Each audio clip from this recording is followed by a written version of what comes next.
Today's the 25th of April 2022. My name is David Hickson, and in today's market update I'm going to be discussing the S&P 500 and the Nasdaq.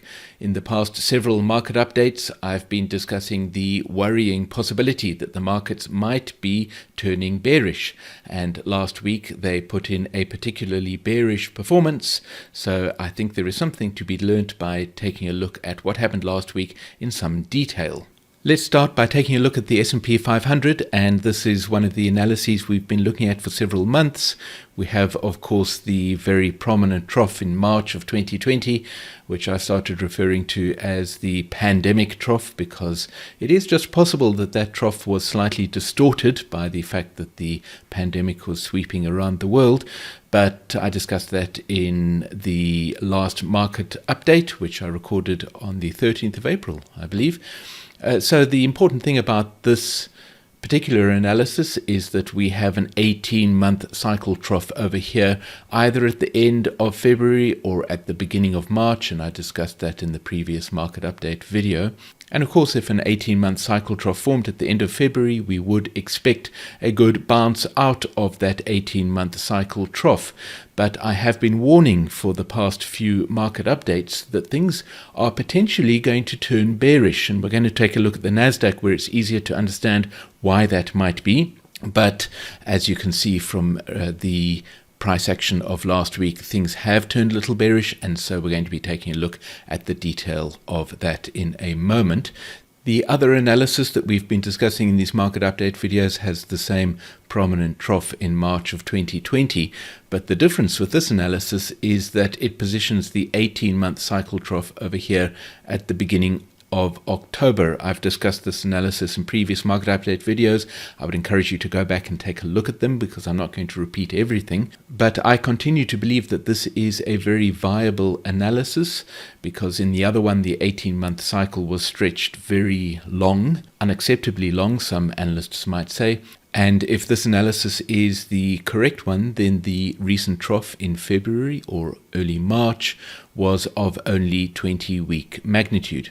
Again, I have discussed this in previous market update videos, so I'm not going to dwell on it too much. The important thing is that we have experienced a bounce recently out of a trough in the end of February or early March, which was of either 20-week magnitude or 18-month magnitude. And so let's zoom in and take a look at what has happened since then, and in particular what happened last week. So here's the important detail, and we're looking here at the analysis that has the 20-week cycle trough over here, although it's very similar with the 18-month cycle trough. In terms of the 20-day FLD, which we're going to look at in some detail, the 20-day FLD is a very reliable FLD in my opinion. The 20-day FLD is of course based upon the 20-day cycle, and so positioning the 18-month cycle trough in February as opposed to the 20-week cycle trough makes very little difference in terms of the wavelength of the 20-day cycle. If you don't understand that, I would encourage you to download the 10 Core Concepts document that I will provide a link to in the description below this video, which explains some of the core concepts of our approach to understanding the ways in which Hurst cycles influence the price movements of financial markets. And you will realize, I hope, that positioning an 18-month cycle trough over here at the end of February as opposed to a 20-week cycle trough does not make very much difference to the wavelength of the 20-day cycle. And so we end up with an FLD in the same position. Now, of course, we track a very reliable sequence of interactions that occurs between price and the 20-day FLD. In the previous market update videos, I have discussed the very messy sequence of interactions that occurred over here in this period of time in early March or the end of February, and I have discussed the possibility that this trough shouldn't in fact be positioned over here in the last week of February, but perhaps in the first week of March, or maybe even in the second week of March. This particular position over here I discussed in the previous market update video. I think that is a very likely position for that particular trough, and we'll take a look at a moment at an analysis that does position the trough over there. The reason why I think that is very likely is because that is when gold reached its peak, And when gold is reaching a peak, it is likely that stock markets are also going to encounter some kind of a turning point, most probably a trough. So let's quickly switch to that other analysis, which positions the trough in the more likely position, in my opinion. And here it is. As you can see, we have the 18-month cycle trough over here in the first week of March. Now, as you can see, there have been 48 days since that trough formed. If the trough was indeed over here in the last week of February, that number is even higher. If that trough formed a little later at this potential low price over here on the, I think that was the 15th of March, then of course that bar count would be a little lower.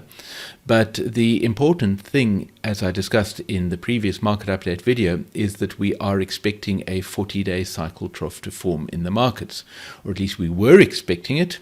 And I think it is very possible that that 40-day cycle trough has formed and should be positioned over here on about the 12th of April. But here is the important thing that happened last week. We track a sequence of interactions, as you know, which is based upon the way in which the multiple cycles combine to influence the price movement. And as discussed in the previous market update video, this interaction here where price crossed above the 20-day FLD is most probably the A category interaction.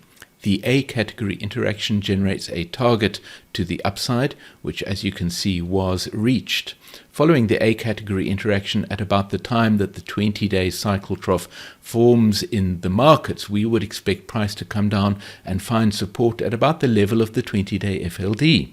In the previous market update video, I discussed the fact that price didn't even come down to the level of the 20-day FLD at the time that the 20-day cycle trough formed in the markets, which was either here or potentially it was over here if in fact the big trough of 18-month or 20-week magnitude occurred earlier.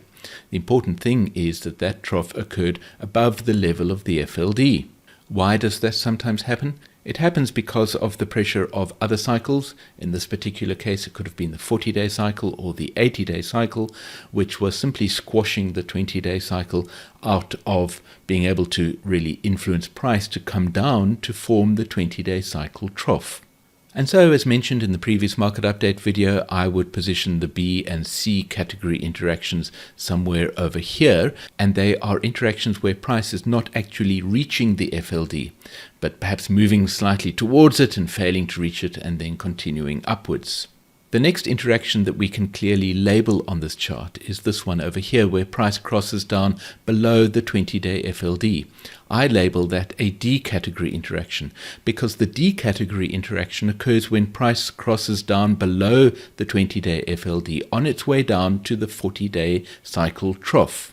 It's important that when you are identifying these interactions, you must keep an eye on the analysis and the timing of the particular troughs as they form in the market. It would be a mistake to identify this as an A category interaction over here in the middle of March and then to label this as a B category interaction over here simply because it is the next time the price touched the FLD. The D category interaction occurs when price starts its move down into the 40-day cycle trough, which, in my opinion, was clearly what was happening at this time. A D category interaction, as I mentioned in the previous market update video, would be expected to come down to its target, which is generated to the downside, which it clearly did. Let me actually just remove the marks from the chart so that we can look at that in a little more detail. So here is the D category interaction as price came down below the 20-day FLD, and that generated a target to the downside, which was over here, which was clearly fulfilled. In other words, price reached the target. That makes a very likely time for the 40-day cycle trough to form in the markets, the point at which that target is fulfilled. And if we measure the number of days that had elapsed from the trough on the 8th of March, very likely position for that important trough, you can see there were 35 days that elapsed until the 12th of April. The average length of a 40-day cycle is 34 days, or I think it is 34.2 days to be absolutely exact. And so that position is a very likely one, in my opinion, for the 40-day cycle to have formed. As mentioned in the last market update video, it was certainly possible that the bounce out of the 40-day cycle could have been a very disappointing one. And when we take a look at the Nasdaq in a moment, I will repeat the reasons why that could have been the case. Normally, in our sequence of interactions, the next interaction should have been an E category interaction where price is expected to cross above the 20-day FLD and reach up towards its target to the upside. And so this is the important thing that happened last week. Price came up to the FLD, and instead of crossing clearly above it, it found resistance at the level of that FLD. So let me remove that cross. So what is actually happening here? In my opinion, the 40-day cycle trough has indeed formed in the markets, and it formed on the 12th of April. Price came up but failed to get above the level of the FLD, which is a very bearish signal. Having failed to get above the level of the FLD, it has turned down and moved down strongly. In my opinion, it is on its way down to the 80-day cycle trough. You can see the circle and whiskers for the 80-day cycle trough over here on the right-hand side of the chart. So let's zoom back out again and consider what is happening now.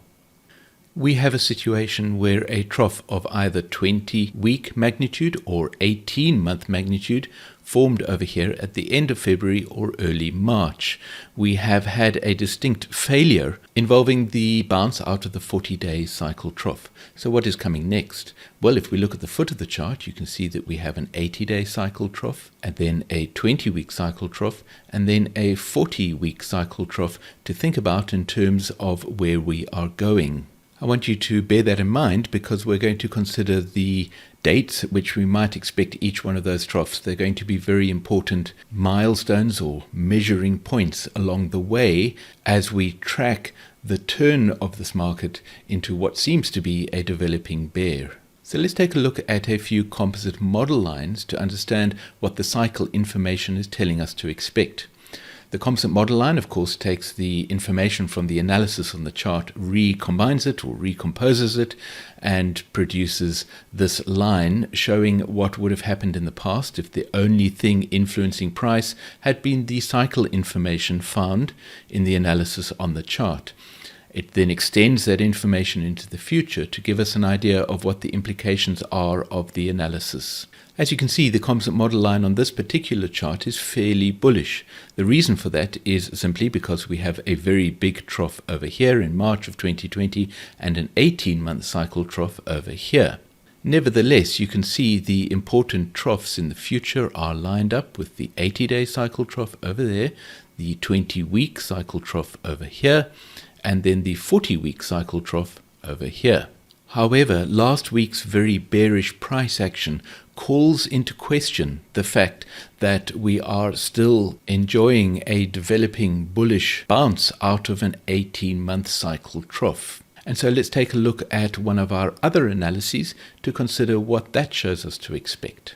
Here is that other analysis which positions the 18-month cycle trough over here in October. It's an analysis that I keep coming back to in these market update videos because I think it is a very viable one. You can see that the composite model line here is not in fact indicating a strong bullish move over the next period of time, but is generally indicating a downwards move down into this 18-month cycle trough over here.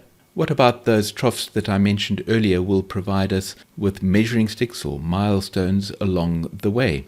Well, we have an 80-day cycle trough over here, then we have a 40-week cycle trough over here, and then we have this very big 18-month cycle trough looming ahead. The dates of those troughs are fairly close to the dates of the troughs in the other analysis. And so by watching the way in which the market forms each one of those troughs, we can measure the degree to which the market is turning bearish. If we zoom in, we can take a look at those dates a little more accurately. The first one is this 80-day cycle trough, which you can see is expected in about the middle of May. That's that low point over here. Notice the divergence between price recently and this composite model line.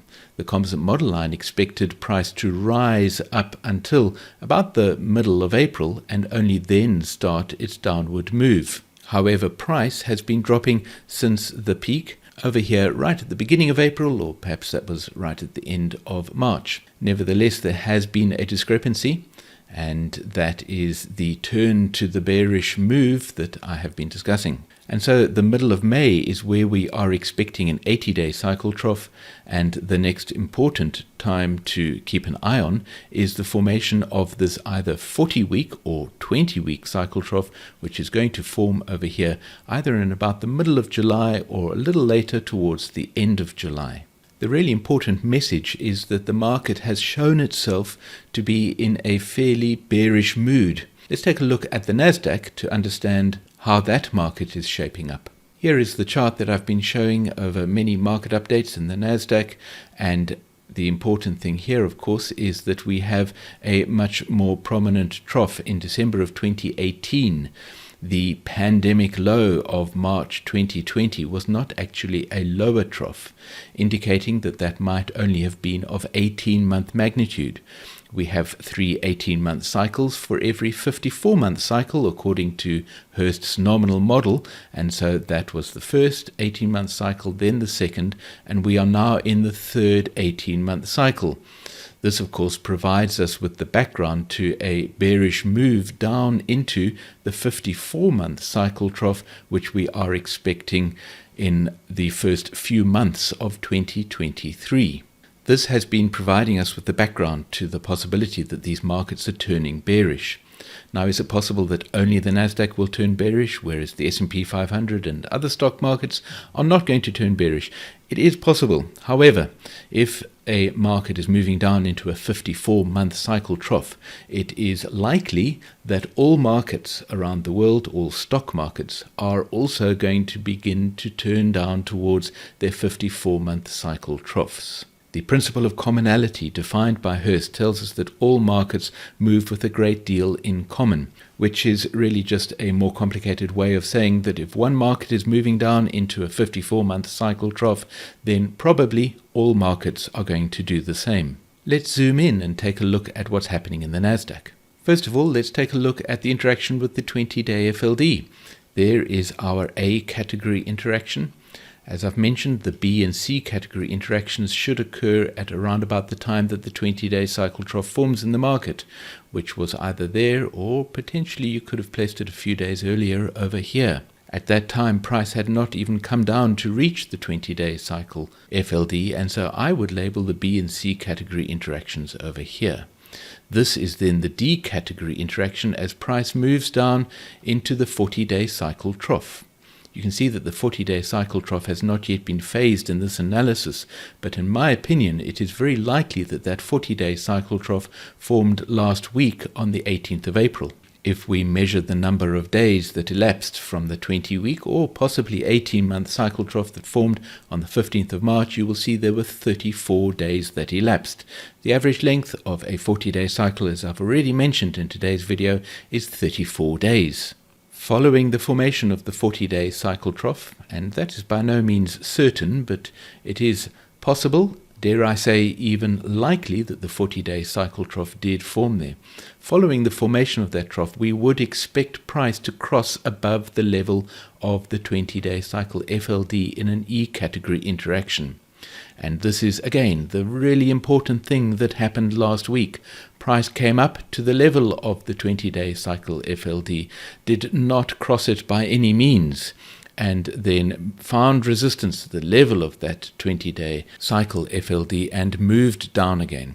In my opinion, it is now moving down into the trough of the 80-day cycle. If we zoom out and display the composite model line, you can see the expected dates of the 80-day cycle trough that I was speaking about in the S&P 500, and also the 20-week or possibly 40-week cycle trough that is expected over here. Those dates are right at the end of May or perhaps the beginning of June, and then for the bigger magnitude trough over here towards the end of July. So fairly similar dates, a week or two's difference between the Nasdaq and the S&P 500.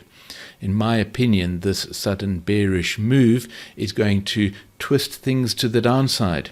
And it is my opinion, as I've mentioned, that the markets are now moving down into the 80-day cycle trough expected in the S&P 500 in about the middle of May and in the Nasdaq towards the end of May. Now let me play devil's advocate for a moment. I've switched back to the S&P 500 chart, and we're looking at the analysis here that has the trough, whether it is 18 months or 20 weeks in magnitude, but it is the trough placed here. I think that was on the 24th of February. Of course, that was the day that the Ukraine was invaded, and so that spike downwards was some volatility created because of news events. And so I've often considered that to be a fairly unreliable position for a cycle trough. But nevertheless, let's entertain the idea that the trough did in fact form on that date, which means that if we count the number of bars that have elapsed, you can see that 60 bars have passed since then. If we then return to the interactions between price and the FLD, you will notice that this price cross down over here looks very much like an F category interaction, if you are familiar with the sequence of interactions. And this resistance where price met the FLD and found resistance looks like a very typical G and H category interaction. Okay, G is where it finds resistance and H is where it moves away to the downside, which means that price might now be approaching the 80-day cycle trough. Now, the average length of an 80-day cycle is 68 days, and so potentially we only have another 8 days or so to go until that 80-day cycle trough. And if these cycles are running a little short, which is certainly possible, then it might happen even sooner than that. And so I've discussed the fact that we're looking at an 80-day cycle trough here in about the middle of May, but it is possible that that 80-day cycle trough might occur a lot earlier. So what about this sequence of interactions? Well, I have already discussed the fact that we had a very, very messy series of interactions between price and the FLD, making the sequence fairly unreliable and a little difficult to identify. It is quite possible under this scenario that the 40-day cycle trough actually occurred at that little trough over there, which meant that our B and C category interactions didn't really occur and the D and E category interactions didn't occur. That's a very unusual situation, but I should point out that it is perfectly possible, because it is possible that the 80-day cycle has suddenly developed extra strength. The amplitude of the 80-day cycle has suddenly increased, and that extra amplitude has subdued, or it has to some extent hidden, the influence of the 40-day and the 20-day cycles. That is quite possible. It's not the most likely situation, in my opinion, but I do point it out because it is possible that we're going to get this 80-day cycle trough forming earlier than expected in the middle of May. What does it mean if that does happen? Does that mean that we are all of a sudden bullish again? Well, no, not necessarily. As you can see, the big magnitude trough occurred over here at this level, and if the 80-day cycle trough occurs even at about the level of today's low, then we are nevertheless looking at a fairly bearish shape, or it's a neutral shape at the moment. Of course, price could come down further and turn it into a bearish shaped cycle. But the point remains, even if we do experience an early 80-day cycle trough, that does not suddenly turn us back into bullish mode. The bottom line, in my opinion, is that last week's failure of both the S&P 500 and the Nasdaq to get above their 20-day cycle FLD when we were expecting price to cross above that FLD confirms that the bounce out of the 40-day cycle trough was a very disappointing one, as I discussed in the previous market update video, and it is a worrying indication that these markets are turning bearish. I think it is likely the markets are moving down towards the 80-day cycle trough, and it might be time to fasten your seatbelts and hold on for the ride. I do hope that you found this market update useful and interesting. If you have any questions, please put them in the comments below the video. I look forward to hearing from you.